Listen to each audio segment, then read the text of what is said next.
बिहार विधानसभा चुनाव से पहले एनडीए और महागठबंधन में नेताओं के दल बदल का सिलसिला शुरू हो गया है। एनडीए हो या फिर महागठबंधन, दोनों तरफ खलबली मची हुई है।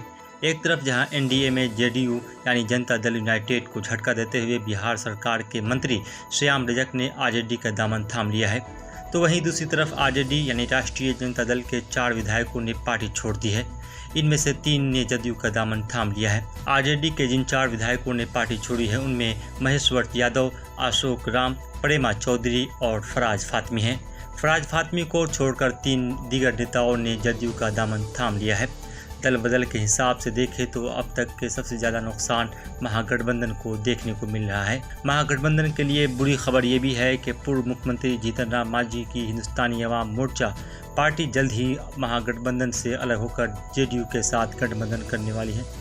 बात के संकेत मिले हैं कि मुख्यमंत्री नीतीश कुमार और जीतन राम मांझी के बीच गठबंधन को लेकर बातचीत हो चुकी है।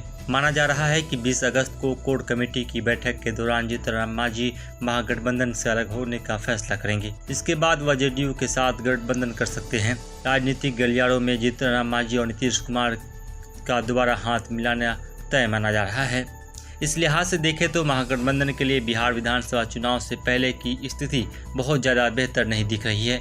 जीतन राम मांझी का गठबंधन से अलग होना महागठबंधन के दलित वोट बैंक पर असर डाल सकता है, क्योंकि महागठबंधन में दलित का चेहरा केवल जीतन राम मांझी ही थे। Bureau report, millet times.